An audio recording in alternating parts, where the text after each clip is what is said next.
En este video, veremos a cada persona ejecutada en los Estados Unidos en 2021. Repasaremos los crímenes que los llevaron al corredor de la muerte, las últimas palabras que pronunciaron y las últimas comidas que pidieron antes de ser ejecutados. Pero antes de comenzar, cuéntanos en los comentarios si tu estado tiene pena de muerte o no. El 13 de enero de 2021, Lisa Montgomery fue ejecutada por inyección letal en Indiana. Pero la historia detrás de esa sentencia comenzó más de una década antes, en Skidmore, Missouri. En una fría mañana de diciembre de 2004, una mujer embarazada llamada Bobby Jo Stinnett abrió la puerta de su pequeña casa, esperando una visita. Habían estado chateando en línea sobre terriers. La mujer, Lisa Montgomery, había conducido 175 millas desde Kansas diciendo que iba a ver los cachorros, pero traía algo más en el bolsillo del abrigo: un cable y un cuchillo de cocina. Lisa pasó 2 horas dentro de la casa y en algún momento atacó a Bobby por la espalda y la estranguló hasta dejarla inconsciente. Luego tomó el cuchillo y le abrió el estómago. Cuando Bobby volvió en sí, luchó por su vida. Lisa la estranguló otra vez, con más fuerza esta vez, y terminó lo que había ido a hacer. Sacó al feto de 8 meses del cuerpo de Bobby, cortó el cordón umbilical, limpió al bebé y se fue. La madre de Bobby la encontró horas más tarde, desangrada en el suelo, con el estómago abierto y el bebé desaparecido. Lisa condujo de regreso a casa y empezó a mostrar al bebé como si fuera suyo. Les dijo a todos que había dado a luz mientras estaba de compras. A la mañana siguiente, llevó al bebé a un restaurante con su familia, sonriendo y mostrándoselo a la camarera. Pero la mentira no duró. El FBI rastreó sus conversaciones en línea y llegó a su casa al día siguiente. Cuando le preguntaron por el bebé, Lisa inventó una historia sobre un parto en casa. Pero esa historia no se sostuvo. Bajo presión, confesó. Y cuando llegaron los resultados de ADN, no hubo duda. El bebé era de Bobby Jo. No era la primera vez que Lisa fingía un embarazo. Le había dicho a su esposo que estaba esperando en múltiples ocasiones, a pesar de haber sido esterilizada después de su 4.º hijo. Así que esta vez necesitaba más que mentiras. Necesitaba pruebas. Su ex estaba tratando de quitarle la custodia de sus hijos y pensó que un recién nacido en brazos podría cambiarlo todo. Pero su fantasía se convirtió en asesinato. Los fiscales la acusaron de secuestro con resultado de muerte, un delito federal, y Lisa fue juzgada en 2007. Sus abogados argumentaron que sufría de graves enfermedades mentales, pseudociesis, trastorno de estrés postraumático y daño cerebral permanente causado por años de abuso sexual brutal por parte de su familia. Pero el jurado no lo creyó. Fue declarada culpable y sentenciada a muerte. Lisa pasó 13 años en el corredor de la muerte. Cuando le preguntaron si quería decir algo antes de morir, respondió: no. Su última comida no fue un banquete ni algo especial, solo una bolsa de almuerzo, un sándwich de pollo, una bolsa de papas fritas y una botella de agua. Fue ejecutada por inyección letal el 13 de enero de 2021 en Indiana. Lisa Marie Montgomery tenía 52 años. Vaya, eso fue simplemente cruel. Y eso fue solo el comienzo. Continuemos con la siguiente ejecución, programada solo un día después. ¿Qué fue lo que él hizo? Los asesinatos comenzaron en enero de 1992 y para cuando terminó febrero, 7 personas estaban muertas, todas a manos de Corey Johnson. El motivo, según los fiscales, era simple: poder. Corey era una pieza clave en una violenta banda de narcotráfico de cocaína que operaba en Richmond, Virginia, y cualquiera que representara una amenaza, real o imaginaria, era eliminado. Algunos fueron baleados, otros apuñalados, todos eran prescindibles. Corey Johnson tenía solo 23 años en ese entonces, pero los fiscales federales no vieron a un joven. Lo retrataron como frío, calculador y despiadado. Un hombre que usaba el asesinato como herramienta para proteger y expandir un imperio de drogas construido sobre el miedo.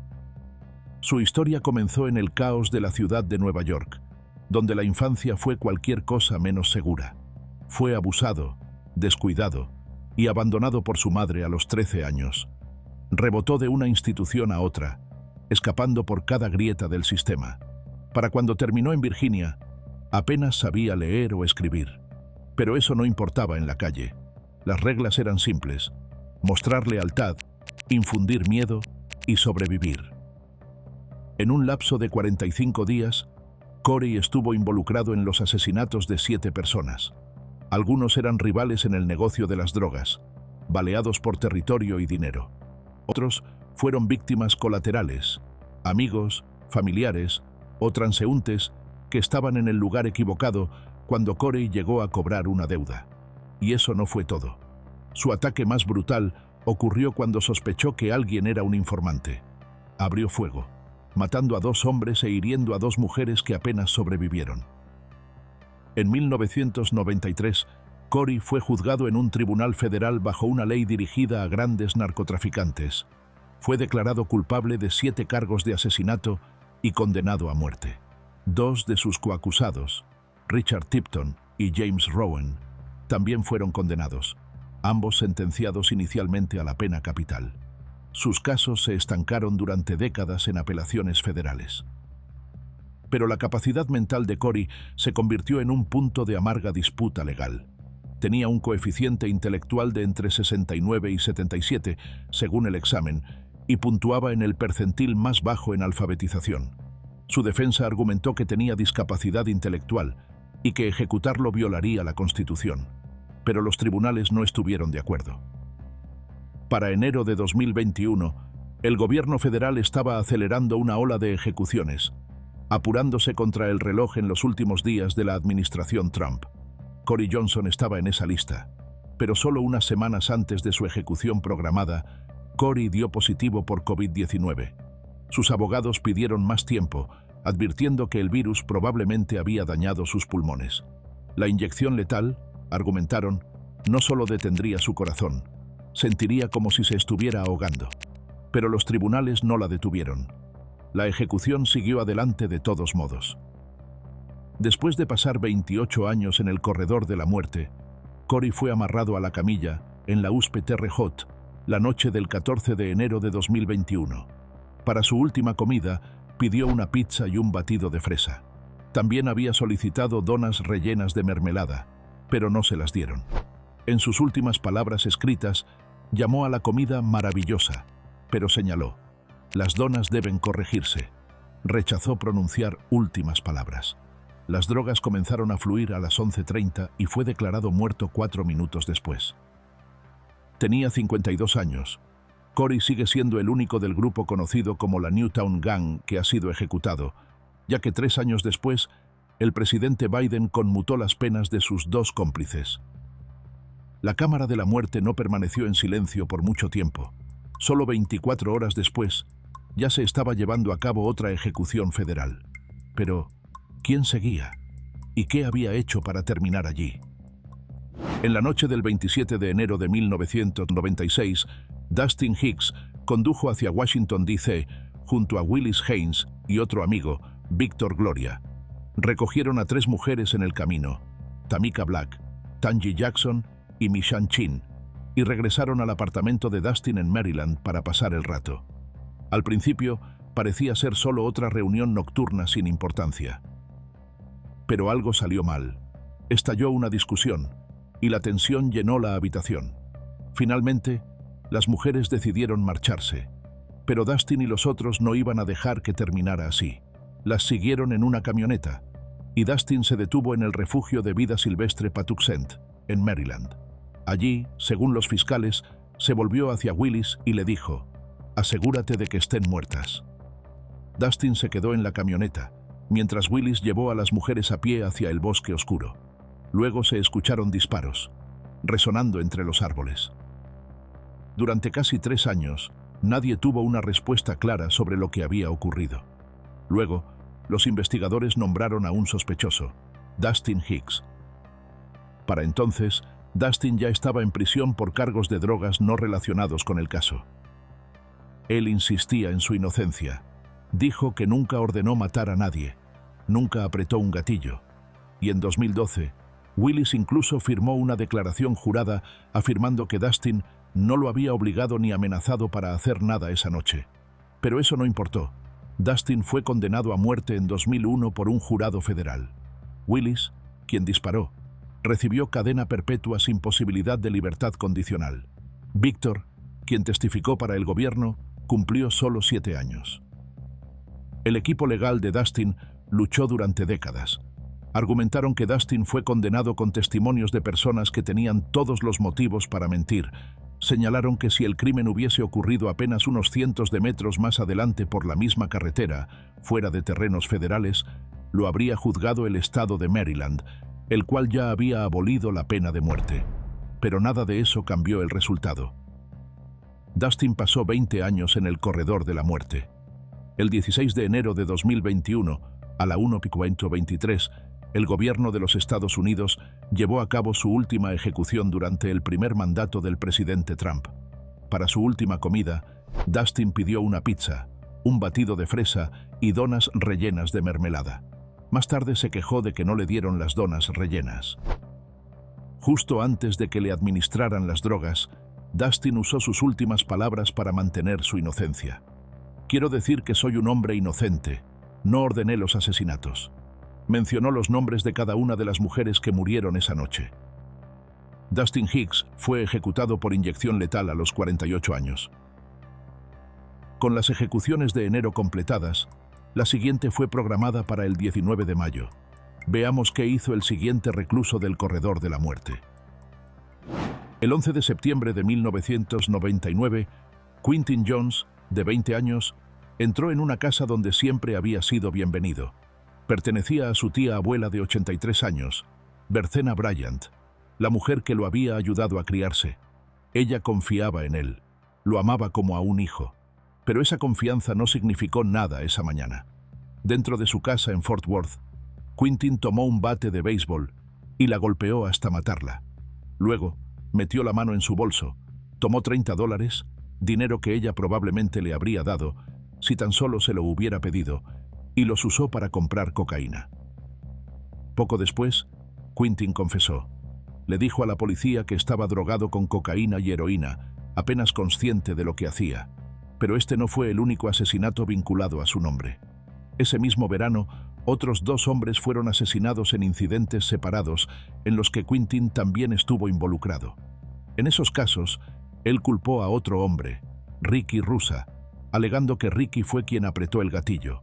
Ricky, que es blanco, recibió cadena perpetua con posibilidad de libertad condicional, y Quintin, que es negro, fue condenado a muerte. Él creía que la raza jugó un papel en el resultado. 2 hombres, crímenes similares, pero sentencias muy distintas. Pero eso ya no importaba, porque su camino hacia la cámara de ejecución estaba trazado. En el juicio, no negó los cargos, admitió lo que había hecho y mostró verdadero remordimiento. Incluso su familia subió al estrado, hablando sobre el abuso que había sufrido de niño, negligencia, agresiones por parte de sus hermanos y pobreza extrema. Su propia madre una vez lo amenazó con una pistola, y para cuando era adolescente, ya era adicto a las drogas.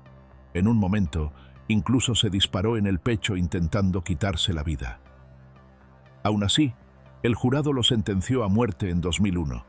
Pasó los siguientes 20 años en confinamiento solitario, encerrado 23 horas al día. Pero algo cambió entre esos muros de concreto.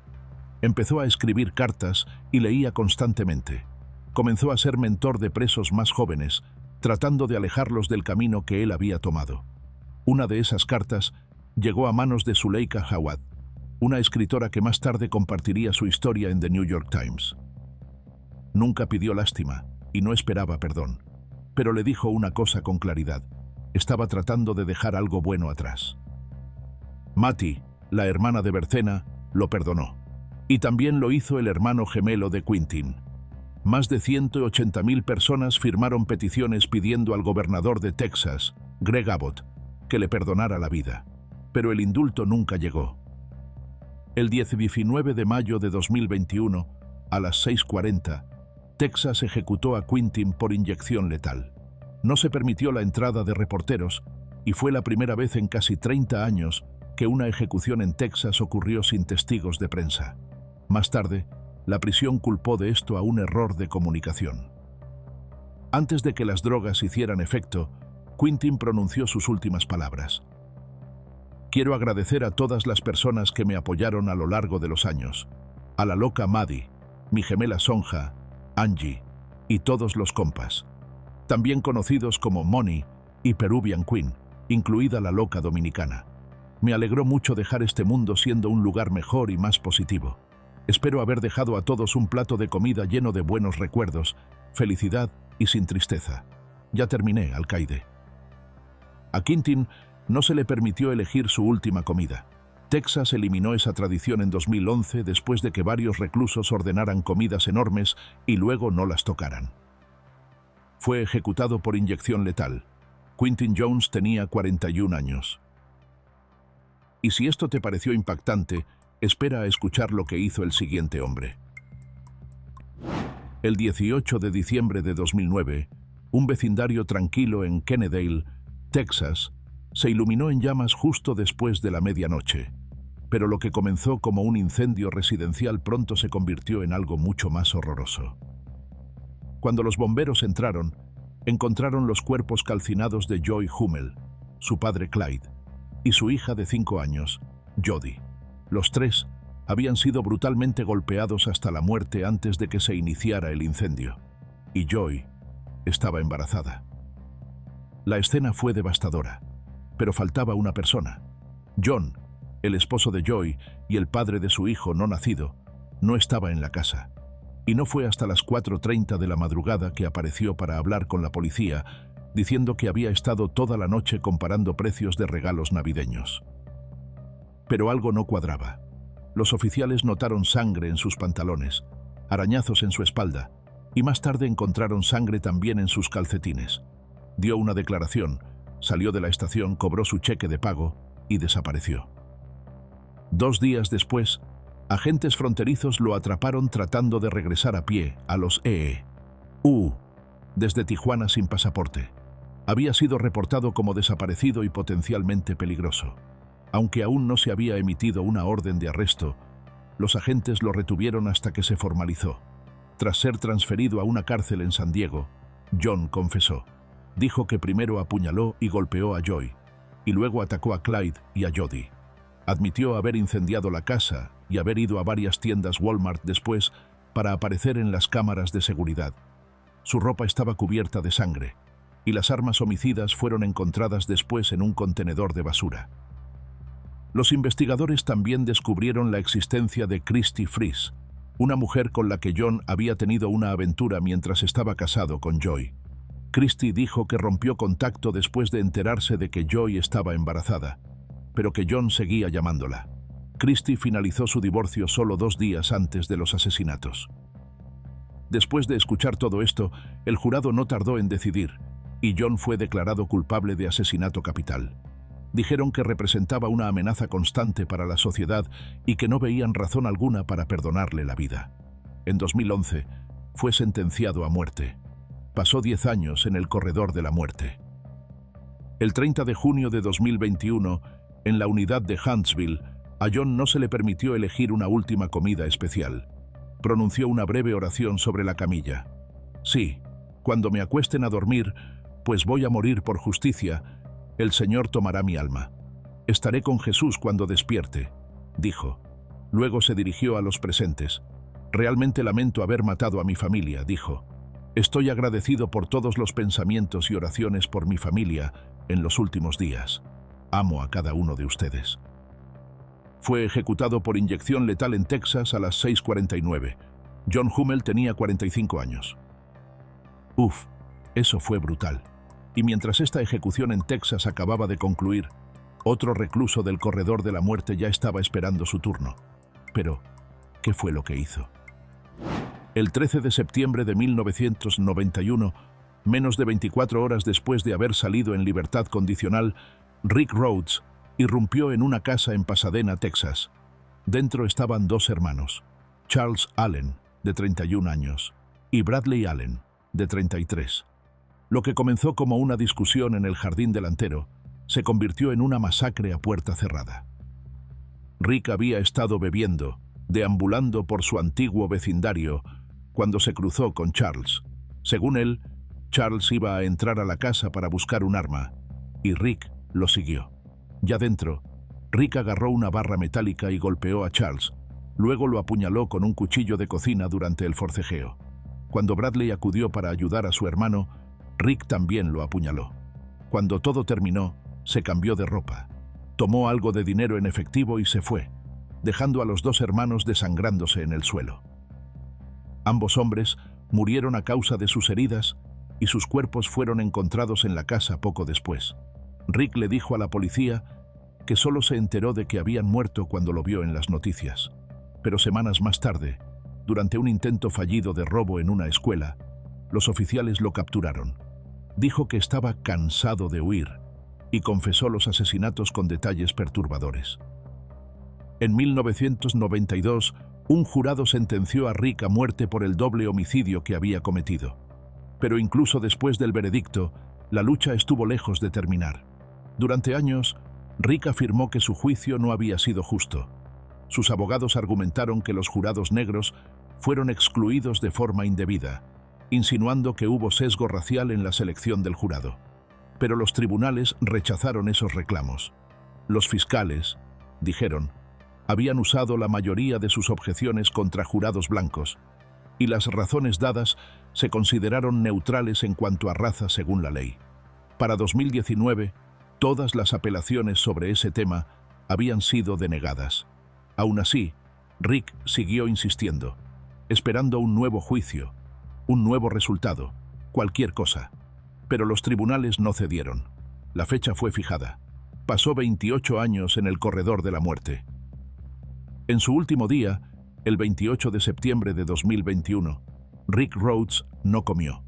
Se saltó tanto el desayuno como el almuerzo, y bajo la política de Texas, no se le permitió elegir una última comida especial. Pasó sus últimas horas en silencio, hablando con su esposa y unos pocos familiares cercanos. Luego, cuando llegó el momento, rechazó decir últimas palabras. Permaneció inmóvil en la camilla mientras las drogas entraban en su cuerpo. A las 6:29, Rick Rhodes fue ejecutado por inyección letal en Texas. Tenía 57 años. Solo una semana después, ya había otra ejecución programada. Pero, ¿qué fue lo que hizo ese hombre? ¿Y qué eligió como su última comida? Veámoslo. El 12 de febrero de 1994, en Columbia, Missouri, Ernest Johnson entró a una tienda de conveniencia Casey's con una sola cosa en mente: conseguir dinero para comprar más drogas. Estaba drogado con cocaína y llevaba una pistola prestada, pero esto no iba a ser solo un robo. Lo que ocurrió después sería recordado como uno de los asesinatos más brutales y despiadados en la historia del condado de Boone. Ernest no solo buscaba efectivo, estaba dispuesto a matar por él. Esa noche, dentro de la tienda, había 3 empleados que solo intentaban terminar su turno: Mary Bratcher, de 46 años, Mabel Scruggs, de 57, y Fred Jones, de 58. Pero cuando Mary intentó destruir la llave de la caja fuerte, tratando de proteger el dinero de la tienda, Ernest perdió el control. Sacó su arma y disparó a los 3. Luego agarró un martillo de uña y siguió golpeando. Y por si eso no fuera suficiente, tomó un destornillador y lo clavó en la cabeza de Mary, dando el golpe final. Después, arrastró sus cuerpos al baño y al refrigerador, limpió lo que pudo y desapareció en la noche. Pensó que se había salido con la suya, pero no pasó mucho tiempo antes de que la policía lo arrestara. En el juicio, el caso fue claro. Los fiscales lo calificaron como un asesinato a sangre fría, y el jurado no tardó en estar de acuerdo. En mayo de 1995, Ernest fue declarado culpable de 3 cargos de asesinato en primer grado y fue sentenciado a muerte. Pasaron los años y no se fijó fecha de ejecución. Luego, en 2008, Ernest fue sometido a una cirugía cerebral para extirpar un tumor. Más tarde, los médicos revelaron que la operación le había quitado hasta el 20% del tejido cerebral y después comenzó a sufrir convulsiones. Su coeficiente intelectual siempre había sido bajo, en los 60 y 70, y sus abogados argumentaron que tenía discapacidad intelectual y que no era apto para ser ejecutado. Incluso pidieron al Estado que usara un pelotón de fusilamiento en lugar de la inyección letal, diciendo que las drogas podrían provocar convulsiones violentas y dolorosas. Pero Missouri se negó. El tribunal dictaminó que Ernest aún era elegible para morir, y siguieron adelante con los planes para ejecutar la sentencia. Para 2021, su caso atrajo atención nacional. Legisladores, líderes religiosos e incluso el Papa Francisco rogaron al gobernador que le perdonara la vida. Manifestantes se apostaron frente a los juzgados, pero nada cambió el resultado. El 5 de octubre de 2021, después de pasar 26 años en el corredor de la muerte, Ernest fue llevado a la cámara de ejecución. Para su última comida, pidió 2 hamburguesas con tocino y queso, aros de cebolla, 2 batidos de fresa y una pizza grande. Antes de la inyección, leyó una declaración. «Lo siento y tengo remordimiento por lo que hice», dijo. «Quiero decir que amo a mi familia y amigos. Estoy agradecido por todo lo que mi abogado ha hecho por mí. Me hicieron sentir amor como si yo fuera parte de su familia». Continuó. «Los amo a todos. A todas las personas que han rezado por mí, les agradezco desde el fondo de mi corazón. Amo al Señor con todo mi corazón y alma. Si soy ejecutado, sé a dónde voy. Al cielo, porque le pedí perdón». Movió los labios hacia su familia mientras las drogas entraban en su cuerpo.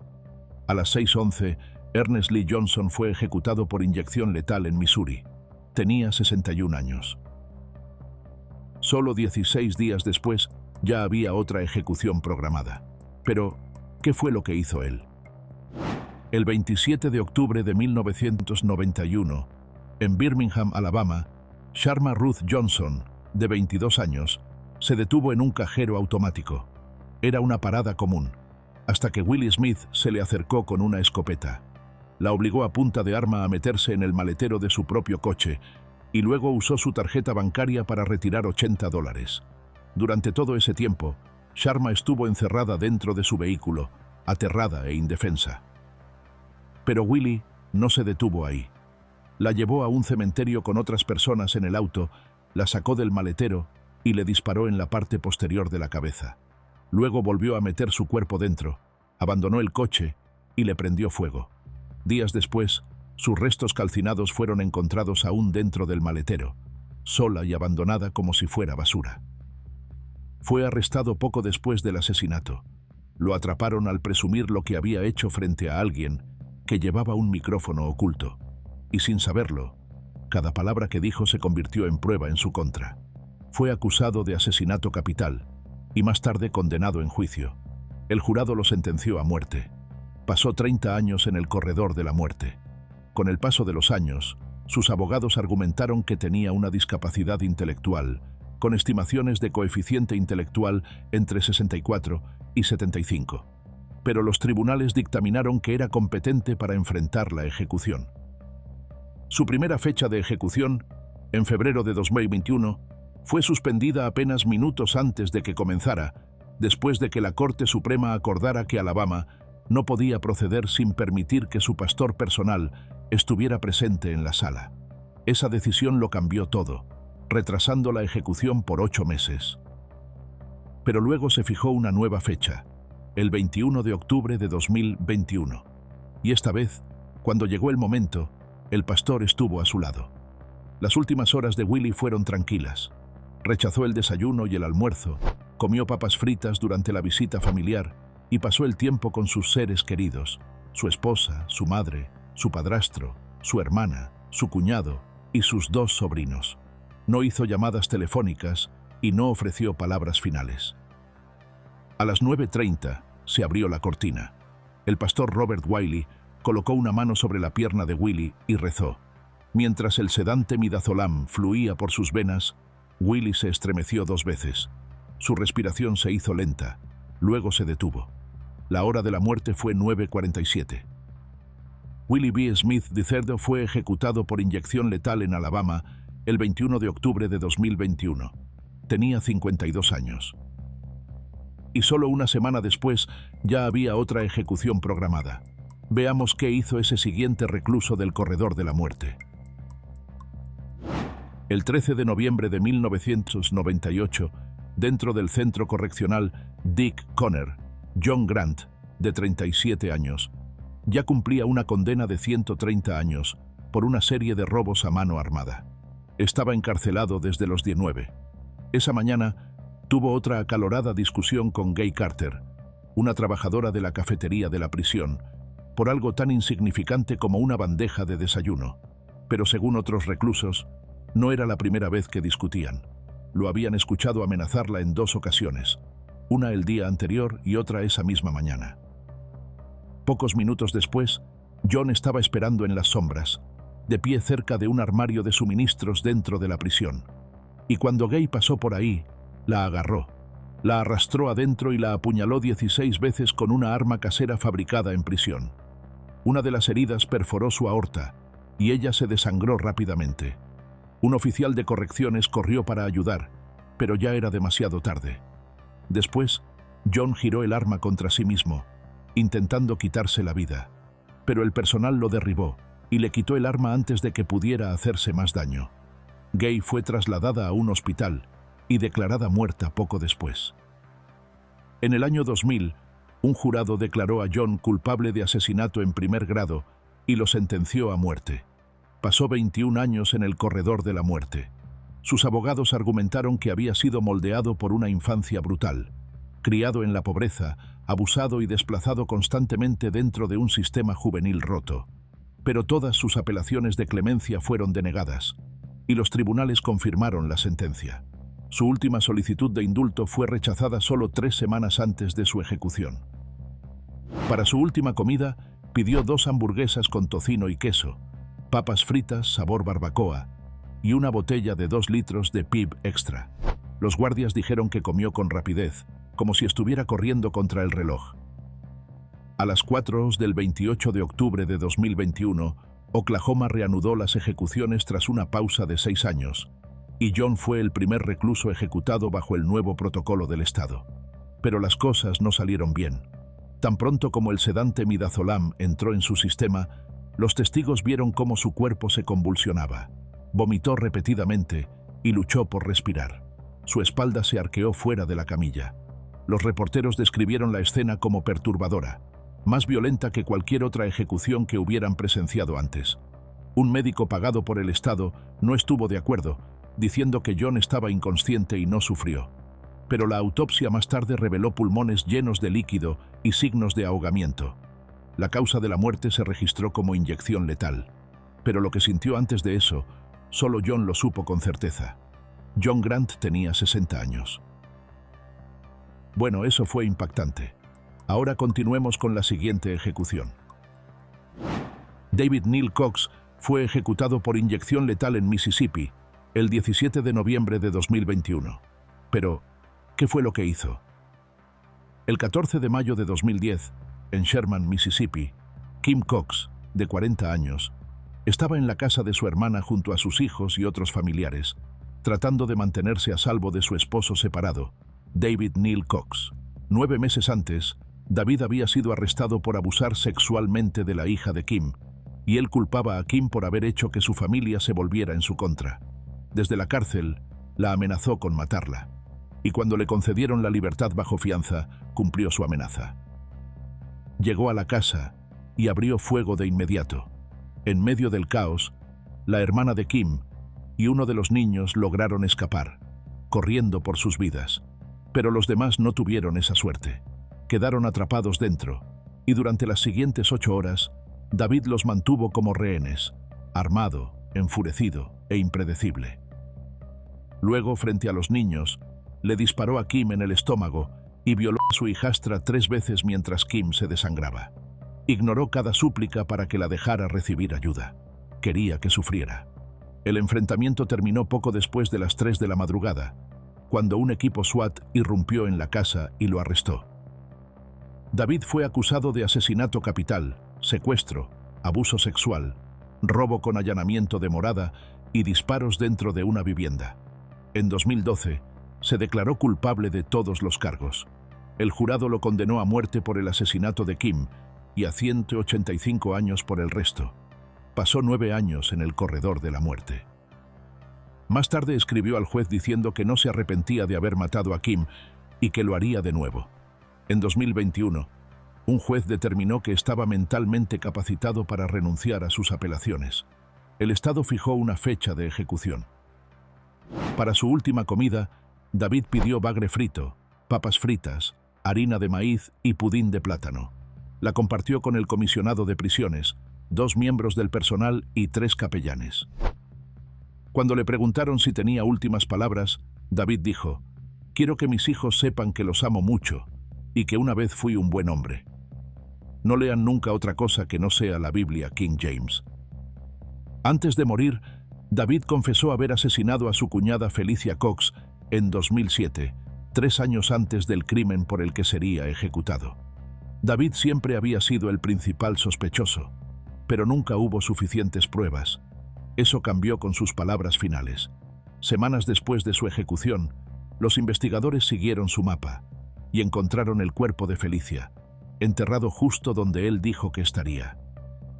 David Neal Cox fue ejecutado por inyección letal en Mississippi el 17 de noviembre de 2021. Fue declarado muerto a las 6:12. Tenía 50 años. Y con eso, llegamos al último recluso ejecutado en 2021. Era la mañana del 24 de enero de 1985, un día frío de invierno en la ciudad de Oklahoma. Linda Reeves, una maestra de escuela de 35 años, estaba pasando tiempo en la casa de su novio, Douglas Evans. Mientras Linda dormía en el sofá, Douglas abrió la puerta a una cara conocida, Bigler Stuffer, el hombre que estaba saliendo con su esposa separada. Bigler afirmó que Belva, la ex de Douglas, estaba en peligro y necesitaba un arma. Confiando en él, Douglas le entregó un revólver calibre .38, pero segundos después, esa misma arma fue apuntada contra él. Bigler le disparó a Douglas 3 veces, luego se acercó a Linda y le disparó 2 veces en la cabeza a quemarropa. Douglas sobrevivió, apenas, mientras que Linda murió instantáneamente. Más tarde, los fiscales dirían que Bigler tenía un motivo. Quería sacar a Douglas del camino para que su novia pudiera cobrar una póliza de seguro de vida de $2 millones sobre su esposo. Un plan calculado, ejecutado sin piedad.